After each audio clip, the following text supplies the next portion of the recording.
Like it or not, America is becoming a bit more Texan every day. Texas is growing larger. In COVID era, the Lone Star State gained 471,000 people, almost as many as the population of Atlanta, Georgia. Over a third of all new jobs in the United States since February 2020 were generated in Texas. It's predicted that sometime in 2040, Texas will likely have more people than California. Let's see how Texas is becoming the most powerful state of America. Texas is where liberty lives. That's why the Lone Star State has led the nation in population growth over the last 17 years and continues to be a top state for job creation. Now that we've mentioned it, how did Texas earn the nickname Lone Star? Well, Texas is called the Lone Star State because of its flag, which has one star on it. It was chosen when Texas became its own country after breaking away from Mexico in 1836. Texas was on its own for 10 years before joining the United States. The flag shows how proud and independent Texas is, and that spirit of doing things on their own is still a big part of life in Texas today. With 38 members in Congress and 40 electoral college votes in 2024, making up about 15% of the total needed to win the presidency, this state is set to play a big role in national politics. If the trend of people and businesses relocating to the state continues, as it seems likely, they will become even more influential in the American economy. This influence will extend to shaping the country's approach to the ongoing energy transition, given that Texas is a leader not only in traditional oil and gas, but also in renewable sources like wind and solar. Moreover, as the demographics of America shift, resembling the current diversity of Texas where 60% of the population is non-white, the state's trajectory could offer valuable insights. One key lesson is that Texas leaders recognized early on the mobility of companies and people. Former Governor Rick Perry, for example, actively sought business opportunities in other states, and the current governor, Greg Abbott, has continued this approach. For the past 23 years, it has continually been California and Texas in the number 1 and 2 positions for the most populous states. However, Texas has been spending these past 23 years growing at a much faster rate than California has been. The impact of the COVID-19 pandemic emphasized the appeal of Texas, which swiftly exited lockdown compared to states like California. For the first time, California began losing people. Between April 2020, when the pandemic took hold, and July 2022, the state's population decreased by an estimated 500,000 people. That's because Texas has a lower cost of living, fewer restrictions, and ample land for expansion, attracting people and businesses. While Texas has provided some incentives for companies, much of its growth can be attributed to factors like the absence of state income tax, a business-friendly environment with less bureaucratic red tape, and a pro-business attitude.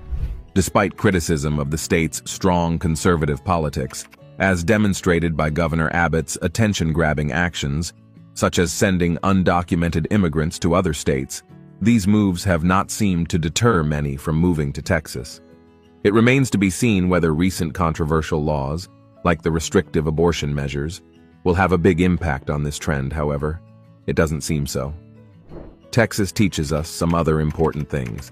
One lesson is that it's smart not to depend only on one thing. When the oil business had a tough time in the 1980s, Texas felt the pain. But instead of just sticking to oil and gas, they decided to do different things.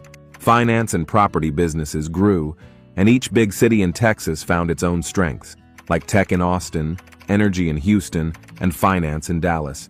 This way, they didn't have to rely only on one industry.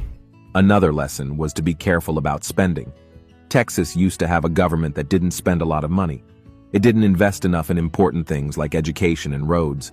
But this lean approach almost certainly has its limits, which it would be complacent to ignore. The people moving to Texas have been better educated than native Texans and filled many of the higher-skilled jobs. The state is bound to invest more in its workforce. That is what it did in 1984, when a bill was promoted by Ross Perot, a businessman and politician. They changed how they spent money on education. This helped Texas grow in different ways, not just in oil and agriculture. Right now, Texas has a lot of extra money, around $33 billion, So it's a good time to invest in things that will help the state in the future. Texas is not the same as all of America. It has oil and gas, so it doesn't need a state income tax. It has a lot of land for companies to grow, but it's also facing some problems. Even though it has many big companies, a lot of people don't have health insurance. Texas politics have become very right-wing, with rules that limit freedom, like the abortion ban that we mentioned. But it also has many growth opportunities.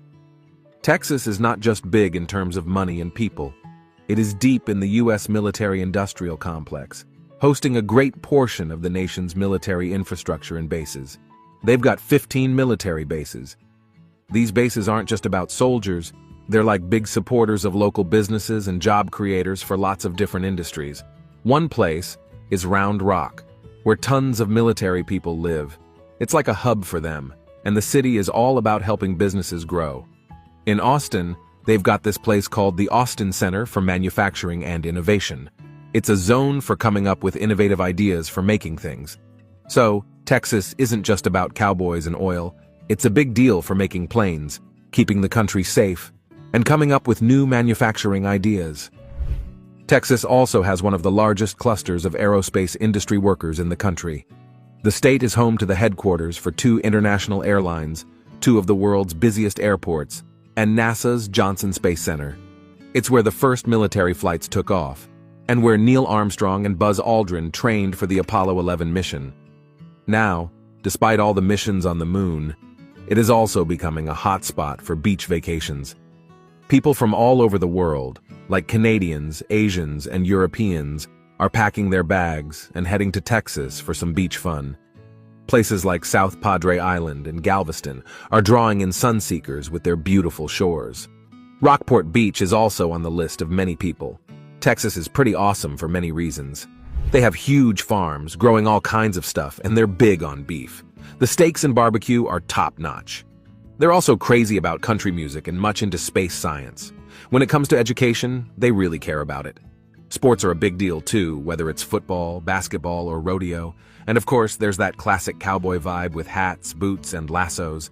Texans are super proud of their traditions, always waving their flag high. Even with lots of new people moving in, it's the locals who stand out the most. They're friendly, love their history, and take a lot of pride in being from Texas. It's more than just a place. It's a feeling and a way of life.